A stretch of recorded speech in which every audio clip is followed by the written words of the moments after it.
ఇక జనాలు కూడా అవుతలేరు కదా. నేను ఒకసారి వాయిస్ ఇస్తా బయటకి వచ్చి ఒక 5 నిమిషాలు.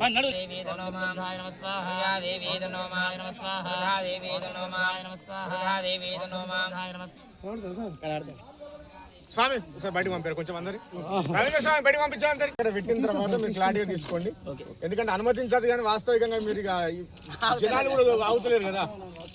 నేను ఒకసారి వాయిస్ ఇస్తా బయటకి వచ్చి ఒక 5 నిమిషాలు.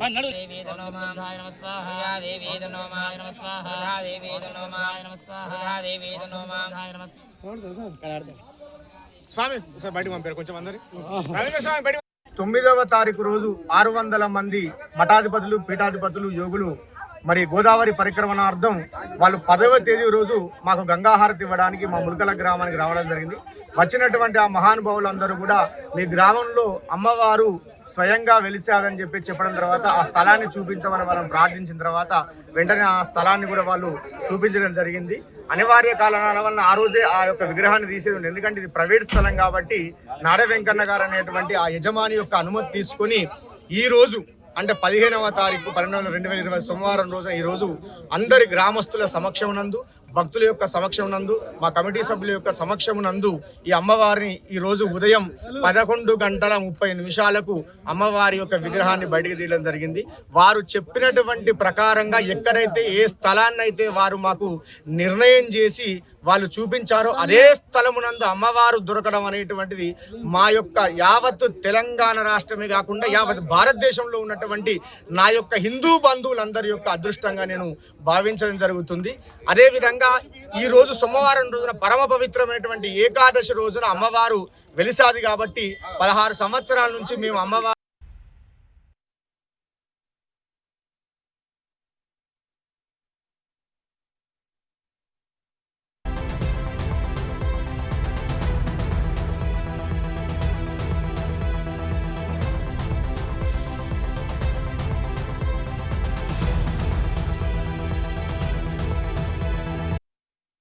గురుగారు ఇప్పుడు క్వశ్చన్ ఏంటి అంటే, ఒకప్పుడు మనం పురాణాల్లో విన్నాము, ఏదైనా దేవుడి కథలు విన్నా, ఏదైనా చూసినా కూడా ఒకవేళ స్వామివారు అక్కడ వెలవాలి అంటే ఫస్ట్ బాగా ఎవరైనా భక్తులు ఉంటే వారి కల్లోకి వచ్చి నేను ఇక్కడ ఉన్నాను, నాకు పూజలు చేయండి అని మనం ఏదైనా కొన్ని కథల్లో వింటూ ఉంటాం. కానీ ఇప్పుడు చూసుకున్నట్లయితే మంచిర్యాల జిల్లాలో అమ్మవారు వెలిసిందని, అది కూడా ఎవరో స్వామీజీలు వచ్చి ఇక్కడ అమ్మవారు ఉన్నారని చెప్పడము, వెలిసిన తర్వాత కూడా అక్కడ కొంతమంది భక్తులు వచ్చి విచిత్రమైన అరుపులతో అరవడం, ఈ విధంగా జరుగుతూ ఉంది. ఈ కలియుగంలో చూసుకున్నట్లయితే నిజంగా అమ్మవారు వెలవగానే అంత శక్తి ఉందంటారా? దాని గురించి తెలియజేయాలి. ఖచ్చితంగా అడుగడుగున నిక్షాపన అనేది ఉంటుంది. అడుగడుగున నిక్షాపన అంటే ఒక దగ్గర నీళ్లు ఉంటాయి, ఒక దగ్గర అగ్ని ఉంటుంది, ఒక దగ్గర వేరే వేరే కనిపిస్తూ ఉంటాయి అన్నమాట.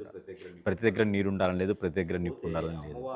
ఇకపోతే అమ్మవారు స్వామివారు వెళ్ళటం అనేది అయితే ఒకప్పుడు పురాణ కాలంలో మీరు అన్నట్టుగా కళ్ళలోకి వచ్చి చెప్పడం, పుణ్యభక్తులకు వచ్చి చెప్పడం, ఎక్కువ ఆ స్వామివారి ధ్యానంలోనూ సేవ చేస్తూ ఉండగా నేను మీ దగ్గర ఉన్నాను, పలానా దగ్గర ఉన్నాను అని అడుగులు రావడం, ఇవన్నీ మనం మీడియాలో టీవీలో చూస్తుంటాం. అంటే సినిమాల్లో జరుగుతూ ఉంటాయి. ఇలాగ ఒక్కొక్కళ్ళు జపాలు చేస్తుంటారు, తపాలు చేస్తుంటారు, పూజలు, యజ్ఞ యాగ హోమాలు, దానాలు ఎన్నో చేస్తుంటారు, గుళ్ళు కట్టిస్తూ ఉంటారు, అక్కడ పాలకి మండలి ఒకటి ఏర్పడుతూ ఉంటుంది.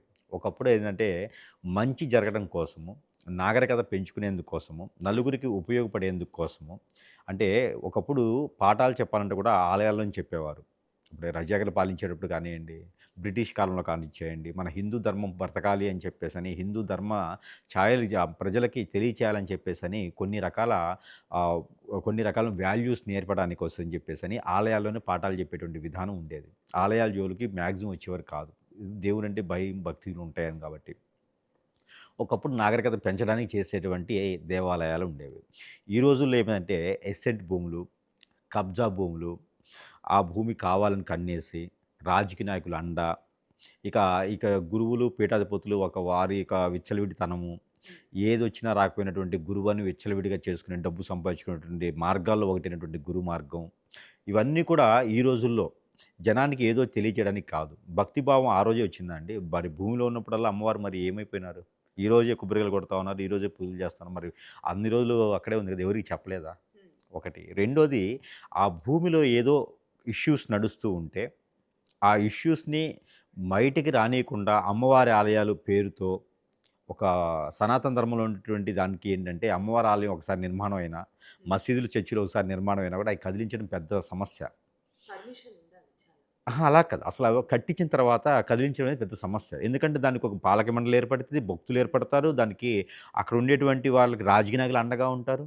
ఆ పక్కనంతా డెవలప్ చేయడానికి ఈజీగా ఉంటుంది. ఇప్పుడు మీరు గమనించండి, ఎక్కడైనా ఆలయాలు ఒకేసారి పబ్లిసిటీ అవుతాయి. ఎందుకు పబ్లిసిటీ అవుతాయంటే పక్కన ఏదో నడుస్తుందన్నట్టు అర్థం. పక్కన ఏదన్నా భూమిని కార్పొరేట్ లెవెల్‌లో ఏదన్నా ఇవ్వటమా, అక్కడ వాళ్ళకి రేటు పెంచడమా, ఏదోకటి చేయడానికి ఆస్కారం ఉంటుందనమాట. ఆ భూమి పైన ఆ టెంపుల్ పేరుతో కొన్ని జీవోలు రిలీజ్ చేస్తారు. కొన్ని ఫండ్స్ రిలీజ్ చేస్తారు.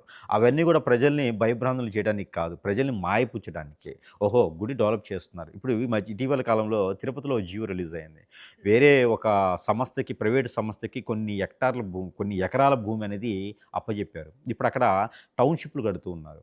మరి అక్కడ తిరుపతి అంత దాంట్లో టౌన్‌షిప్‌లు కట్టడం దేనికోసం అండి?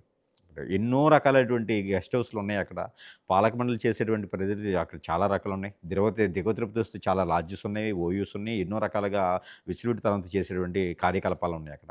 మళ్ళీ ఇప్పుడు టౌన్‌షిప్ అని కొత్తగా కడుతున్నారు. అలాంటి కొండల్ని కదిలించడం వల్ల ప్రకృతి వైపరీత్యాలు తప్పితే ఏం రాదు. అలానే ఏదైనా ఇష్యూస్ ఉన్నటువంటి ల్యాండ్స్ ఉంటే, ఆ ల్యాండ్స్ ఇష్యూస్ తగ్గాలి అంటే గనక ఏదో ఒక మత కళలు సృష్టించాలి. ఆ మత కళల్లో భాగమే ఈ యొక్క ఆలయ నిర్మాణం. ఇప్పుడు అక్కడ చూసారా మీరు విచ్చలవిడిగా జనాలు వెళ్ళటము, అమ్మవారికి మొక్కుకోవడం. అమ్మవారికి మొక్కోవచ్చు, భక్తిభావం మంచిదే. కానీ అక్కడ విగ్రహాన్ని కూడా మనం గమనించుకోవాలి. ప్రజలు కూడా అంత అమాయకులైతే ఎవరు లేరు కదా! అక్కడ ఏం విగ్రహం పెట్టారు? 4 అడుగుల్లోనే విగ్రహం వచ్చిందని చెప్తున్నారు. 4 అడుగులు తవ్వి పెట్టడానికి ఎంతసేపు పడుతుంది? ఆ విగ్రహం ఎన్ని సంవత్సరాలదో పురావస్తు శాఖ వాళ్ళు వచ్చి చెక్ చేస్తారు. కొన్ని వేల తరాల క్రితం పెట్టిన విగ్రహమే అయితే ఖచ్చితంగా ఆ విగ్రహాన్ని చెక్ చేసినప్పుడు ఎన్ని తరాల క్రితం ఉందని తెలుస్తది. కానీ ఆ విగ్రహం చూస్తే కొత్త విగ్రహంలా కనిపిస్తూ ఉంది. ఒకటి 4 అడుగుల విగ్రహం అంటూ ఏంటి? ఎప్పుడో పెడితే ఎన్నో 150 అడుగులో, 80 అడుగులు పైన ఉండాలి గదా! ఎప్పుడో పురాతనమైందైతేనా? అదొకటి. రెండోది గొయ్యి కరెక్ట్‌గా అక్కడే తీయటం ఏంటి? పీఠాధిపతులు రావటం ఏంటి? వారసలు గురువులేనా? గురువులు చేసే మంత్రాలేనా? ఒకటి అక్కడ నిధులు నిక్షేపాలు ఉన్నాయంటే గవర్నమెంట్ పర్మిషన్ తీసుకోవాలి గదా! ఎక్కడ పర్మిషన్ తీసుకున్నారు? మరి పోలీసులు ఎందుకు ఊరుకున్నారు? పురవస్థకులు ఎందుకు ఊరుకున్నారు? ఎక్కడో పొలాల్లోనే గట్ర ఇళ్లలో పాత్రలలో పడిపోతున్నటువంటి దాంట్లోనే గొయ్యలు తీసేస్తాను ఏదో వజ్రవైడూరి మణిమాణిక్యాలు కానీ కాయిన్స్ కానీ దొరికితే ఇమ్మీడియట్గా తండాలుగా వచ్చి పోలీసులు ఇది వీరేదో పక్కింట్లో దొంగతనం చేసినట్టుగా, వారింటి దొంగతనం చేసినట్టుగా పట్టుకుపోతారు పురవస్థకులు. మరి అక్కడ ఎందుకు రాలేదు? ఇవన్నీ కూడా మనం గమనించుకుంటుంటే అక్కడ ఏదో జరుగుతుందని అర్థం.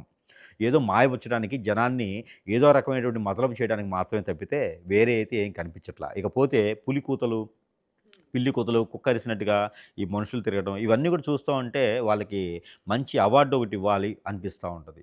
గురువులకి ఇవ్వచ్చు, అక్కడ చేసినటువంటి కార్యాచరణ చేసిన అందరికీ కూడా అవార్డులు ఇవ్వచ్చు. ఎందుకంటే కొన్ని వాళ్ళు అరిసినటువంటి కూతలు దాని సిమ్టమ్స్ ఏందంటే కనుక ముస్లిమ్స్ దాంట్లో సవారీస్ అని ఉంటాయి. ఈ పులి వేషాలు వేసుకునేవారు బక్రీద్ పండగప్పుడు చేస్తూ ఉంటారు. మొక్కుబడి ప్రకారంగా చేసేవి కొన్ని బంధనలు ఉంటాయి. ఆ బంధనలకి నరసింహస్వామి బంధన ఉంటుంది, హనుమాన్ బంధన ఉంటుంది, ధనమైసమ్మ ఉంటుంది, ఎల్లమ్మ తల్లి, పోచమ్మ తల్లి, మైసమ్మ తల్లి, పోలేరమ్మ ఇలాగా గ్రామ దేవతల్ని అక్కడ బంధన చేస్తారు. నాగబంధన ఉంటుంది, అష్టదిగ్బంధన ఉంటుంది. అలానే ఎన్నో రకాలైనటువంటి బంధనలు అక్కడ చేస్తారు. ఏది నిధి నిక్షేపాలు పెట్టినప్పుడు. అలాంటి నిధి నిక్షేపాలు పెట్టినప్పుడు వేసినట్టు బంధనలు అక్కడేం కనిపించట్లేదు ఒకటి. రెండోది పూర్వీకులు ఏం చేసేవారంటే మనకి రాష్ట్రాన్ని పాలించేది రజాకలు ఉండేవారు అప్పుడు. ఈ రజాకర్లందరూ ఉన్నదంతా తీసుకుపోతూ ఉంటారన్నమాట. మన తరాల తర్వాత వాళ్ళని బాగుపడాలని చెప్పేసనే సందర్భంలో అక్కడ ఉన్న పెద్ద మనుషులు కావచ్చు, అక్కడ ఉన్న జమీందారులు కావచ్చు, అక్కడ పాలించే రాజులు కావచ్చు, వారంతా సంపదని అక్కడ కొంచెం చిన్న చిన్న గుంతలు తీసేసి పెట్టేసి దాని మీద బంధన పెట్టేవారు. బంధన ఎందుకు పెడతారంటే అది కదలకుండా అక్కడే ఉండిపోతుంది. ఎవరికైతే కావాలనుకుంటారో ఆ నక్షత్రం వారా, ఆ తిథి రోజా, ఆ రోజా బయటకు వచ్చేదానికి చేస్తారు. ఇలా అమ్మవారి విగ్రహాలు అట్లా దాచిపెట్టేదానికి ఏమి ఉండదు అక్కడ. అమ్మవారి విగ్రహాలు పెడితే అంత పైకి పెట్టరు. మరొకటి ఏంటంటే అది 41 రోజున ఏకదీపారాధన చేయాలి. వైకుంఠ దీపారాధన అంటారన్నమాట దానికి. 41 రోజున ఏకనాటి దీపాలు అంటే ఒక ఒత్తి వేసి అఖండ దీపం అంటారు దాన్ని. అఖండ దీపం పెట్టాలి. 41 రోజు అఖండ దీపం పెట్టి ఆ తర్వాత ఆ బంధనలన్నీ విడదీయాలి. విడదీసిన తర్వాత గుంతలు తీస్తే అప్పుడు వస్తుంది. దానికి మంత్రోచ్చారణ వేరే ఉంటుంది. ఆ మంత్రాలు బయటికి వినిపడేలా చదవరు. బంధనలు తొలగించే మంత్రాలు బయటికి వినపడకూడదు. అది శాస్త్రం. మరి ఈ మూర్ఖులకి మరి ఆ పీఠాధిపతులని కాషాయ వస్త్రంలో వేసుకొచ్చిన వాళ్ళకి మరి అది శాస్త్రం తెలుసా, లేకపోతే పీఠాధిపతులు అవునా కాదని వాళ్ళకి తెలియాలి ఆ విషయము. ఇక వీరందరూ కలిసేసి ఒక దొంగ నాటకం అని చెప్పొచ్చు. అది ల్యాండ్ వాళ్ళైనా, పీఠాధిపతులు అని చెప్పుకొని పేరు చెప్పుకొని బతికే వాళ్ళైనా ఇవాళ నిన్న మొన్న వచ్చినప్పుడు నలుగురు కనిపించారు, ఇవాళ 7-8 మంది కనిపిస్తున్నారు. రేపటి రోజున ఒక సంఘం ఏర్పడిద్ది, దానికి ఒక మండలి ఏర్పడిద్ది. ఆ ల్యాండ్ మొత్తం సరౌండింగ్లో ఒక పక్కన టౌన్షిప్ కడతారు, ఒక పక్కన కమర్షియల్ కాంప్లెక్స్ కడతారు, ఒక పక్కన స్విమ్మింగ్ పూల్ కడతారు, ఒక పక్కన మా తుక్లక వాళ్ళు ఉన్నారు కదా, ఇంకా దానికి బీచ్ అంటారు, ఏదైనా తీసుకొస్తూ ఉంటారు. ఇక అక్కడ పబ్లిసిటీ చేసి ఎన్నో రకాలైనటువంటి బిజినెస్లు చేసుకోవడానికి, అక్కడ వాల్యూని పెంచడానికి తప్పితే అక్కడ నాకు వేరే అయితే కనిపించలేదు.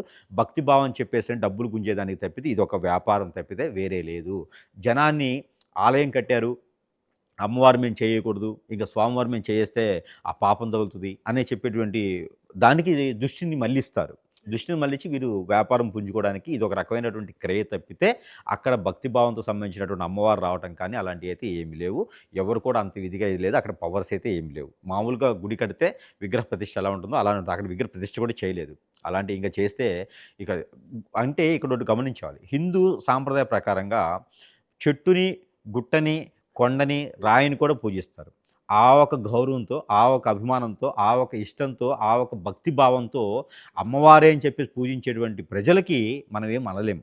కానీ అది చేసి క్రియేట్ చేసేవారు చూసారా, వారికి మాత్రం ఇది పాపం ఖచ్చితంగా తగులుతుంది. 2 కళ్ళు ఒకేసారి పోవటమా, షుగర్ లెవెల్స్ ఎక్కువ పెంచి హార్ట్ అటాక్ రావటమా, లేకపోతే పక్షవాతం వచ్చి మంచాన పట్టమా, సంపాదించింది తినలేక ఏదో రకమైన ఇబ్బందులు పట్టమా, ఇంట్లో వాళ్ళందరూ హతమైపోవటమా, ఏదో రకమైన శాపం అయితే మాత్రం ఖచ్చితంగా ల్యాండ్ వాళ్ళ తగులుతుంది.